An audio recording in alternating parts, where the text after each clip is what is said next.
Tratado de Psicología Revolucionaria. Capítulo 29. La decapitación. A medida que uno trabaja sobre sí mismo va comprendiendo cada vez más y más la necesidad de eliminar radicalmente de su naturaleza interior todo eso que nos hace tan abominables. Las peores circunstancias de la vida, las situaciones más críticas, los hechos más difíciles, resultan siempre maravillosos para el autodescubrimiento íntimo. En esos momentos insospechados, críticos, afloran siempre, y cuando menos lo pensamos, los yo's más secretos. Si estamos alertas, incuestionablemente nos descubrimos. Las épocas más tranquilas de la vida son precisamente las menos favorables para el trabajo sobre sí mismo.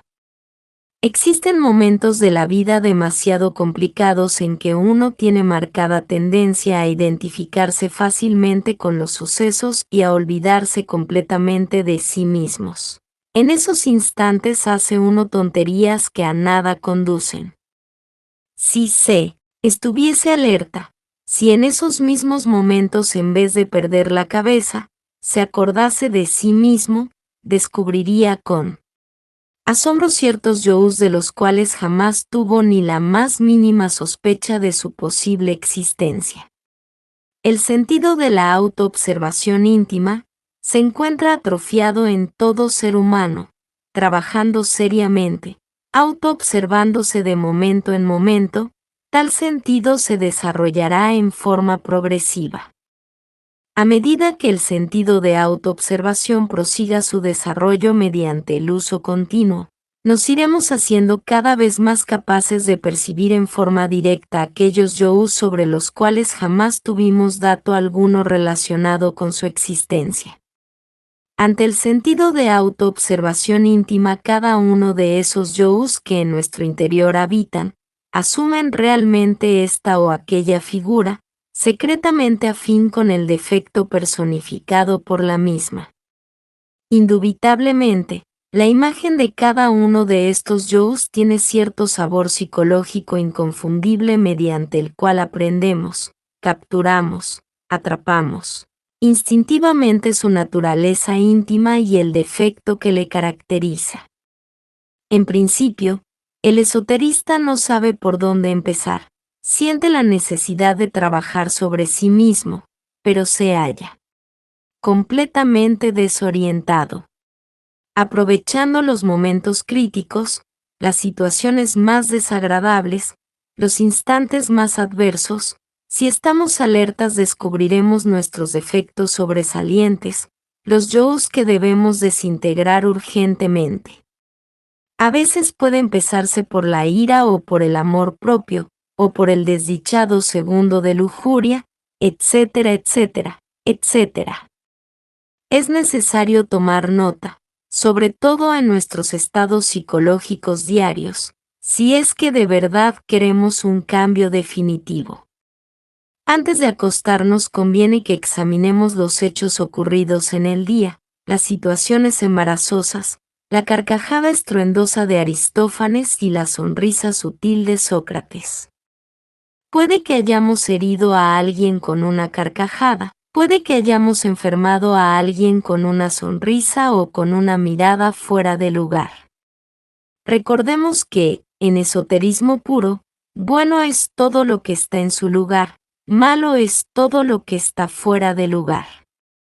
El agua en su lugar es buena, pero si éste inundare la casa estaría fuera de lugar, causaría daños, sería mala y perjudicial.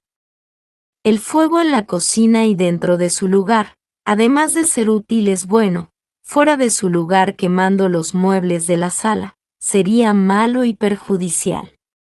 Cualquier virtud por santa que sea, en su lugar es buena, fuera de lugar es mala y perjudicial. Con las virtudes podemos dañar a otros. Es indispensable colocar las virtudes en su lugar correspondiente. ¿Qué diríais de un sacerdote que estuviese predicando la palabra del Señor dentro de un prostíbulo?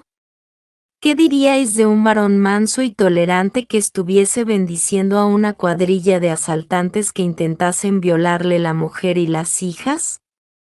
¿Qué diríais de esa clase de tolerancia llevada al exceso?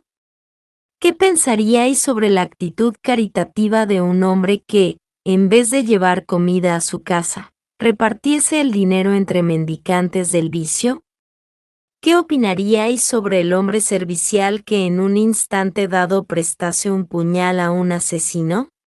Recordad, querido lector, que entre las cadencias del verso también se esconde el delito. Hay mucha virtud en los malvados y hay mucha maldad en los virtuosos. Aunque parezca increíble, dentro del mismo perfume de la plegaria también se esconde el delito. El delito se disfraza de santo, usa las mejores virtudes, se presenta como mártir y hasta oficia en los templos sagrados. A medida que el sentido de la autoobservación íntima se desarrolla en nosotros mediante el uso continuo, podremos ir viendo todos esos yous que sirven de fundamento básico a nuestro temperamento individual, ya sea este último, sanguíneo o nervioso, flemático o bilioso. Aunque usted no lo crea, querido lector, detrás del temperamento que poseemos se esconde entre las más remotas profundidades de nuestra psiquis, las creaciones diabólicas más execrables. Ver tales creaciones, observar esas monstruosidades del infierno dentro de las cuales se halla embotellada nuestra mismísima conciencia, se hace posible con el desarrollo siempre progresivo del sentido de autoobservación íntima. En tanto un hombre no haya disuelto estas creaciones del infierno, estas aberraciones de sí mismo, indubitablemente en lo más hondo, en lo más profundo, continuará siendo algo que no debiera existir, una deformidad, una abominación. Lo más grave de todo esto es que el abominable no se da cuenta de su propia abominación, se cree bello, justo, buena persona, y hasta se queja de la incomprensión de los demás, lamenta la ingratitud de sus semejantes, dice que no lo entienden, llora afirmando que le deben, que le han pagado con moneda negra, etcétera, etcétera, etcétera.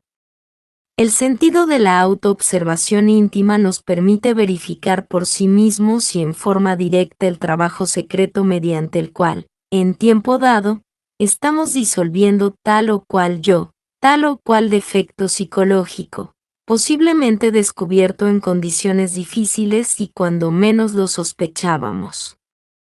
¿Habéis pensado tú alguna vez en la vida sobre lo que más os agrada o desagrada? Tú, ¿habéis reflexionado sobre los resortes secretos de la acción?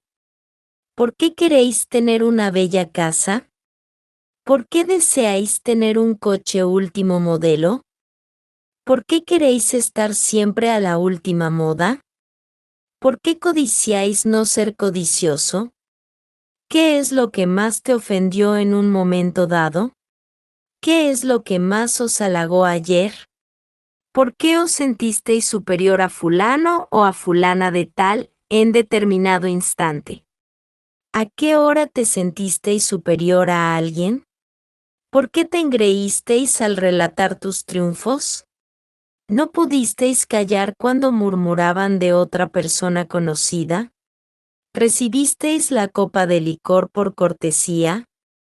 ¿Aceptaste fumar tal vez no teniendo el vicio, posiblemente por el concepto de educación o de hombría? ¿Estáis tú seguro de haber sido sincero en aquella conversación? Y cuando te justificas a ti mismo, y cuando te alabas, y cuando cuentas tus triunfos y los relatas repitiendo lo que antes dijiste a los demás, ¿comprendiste que eras vanidoso? El sentido de la autoobservación íntima, además de permitirte ver claramente al yo que estáis disolviendo, te permitirá también ver los resultados patéticos y definidos de tu trabajo interior. En principio, estas creaciones del infierno, estas aberraciones psíquicas que desgraciadamente te caracterizan, Son más feas y monstruosas que las bestias más horrendas que existen en el fondo de los mares o en las selvas más profundas de la tierra. Conforme avancéis en vuestro trabajo podéis evidenciar mediante el sentido de autoobservación interior el hecho sobresaliente de que aquellas abominaciones van perdiendo volumen, se van empequeñeciendo. Resulta interesante saber que tales bestialidades conforme decrecen en tamaño, conforme pierden volumen y se empequeñecen, ganan en belleza, asumen lentamente la figura infantil, por último, se desintegran, se convierten en polvareda cósmica, entonces la esencia enfrascada, se libera, se emancipa, despierta. Indubitablemente, la mente no puede alterar fundamentalmente ningún defecto psicológico. Obviamente, el entendimiento puede darse el lujo de rotular un defecto con tal o cual nombre, de justificarlo, de pasarlo de un nivel a otro, etc., mas no podría por sí mismo aniquilarlo, desintegrarlo. Necesitamos urgentemente de un poder flamígero superior a la mente, de un poder que sea capaz por sí mismo de reducir tal o cual defecto psicológico a mera polvareda cósmica. Afortunadamente, existe en nosotros ese poder serpentino, ese fuego maravilloso que los viejos alquimistas medievales bautizaron con el nombre misterioso de Stella Maris, la Virgen del Mar, el Azoe de la ciencia de Hermes, la Tonantzin del México azteca, esa derivación de nuestro propio ser íntimo, Dios Madre en nuestro interior simbolizado siempre con la serpiente sagrada de los grandes misterios. Si después de haber observado y comprendido profundamente tal o cual defecto psicológico, tal o cual yo, suplicamos a nuestra Madre Cósmica particular, pues cada uno de nos tiene la suya propia, desintegre, reduzca a polvareda cósmica, este o aquel defecto, aquel yo, motivo de nuestro trabajo interior, podéis estar seguro de que el mismo perderá volumen y lentamente se irá pulverizando. Todo esto implica naturalmente sucesivos trabajos de fondo, siempre continuos, pues ningún yo puede ser desintegrado jamás instantáneamente. El sentido de autoobservación íntima podrá ver el avance progresivo del trabajo relacionado con la abominación que nos interese verdaderamente desintegrar. Stella Maris, aunque parezca increíble, es la asignatura astral de la potencia sexual humana. Obviamente Stella Maris tiene el poder efectivo para desintegrar las aberraciones que en nuestro interior psicológico cargamos. La decapitación de Juan Bautista es algo que nos invita a la reflexión. No sería posible ningún cambio psicológico radical si antes no pasáramos por la decapitación. Nuestro propio ser derivado, Tonantzin, Stella Maris como potencia eléctrica desconocida para la humanidad entera y que se halla latente en el fondo mismo de nuestra psiquis, ostensiblemente goza del poder que le permite decapitar a cualquier yo antes de la desintegración final. Stella Maris es ese fuego filosofal que se encuentra latente en toda materia orgánica e inorgánica. Los impulsos psicológicos pueden provocar la acción intensiva de tal fuego y entonces la decapitación se hace posible. Algunos yo suelen ser decapitados al comienzo del trabajo psicológico, otros en el medio y los últimos al final. Stella Maris, como potencia ígnea sexual, tiene conciencia plena del trabajo a realizar y realiza la decapitación en el momento oportuno, en el instante adecuado.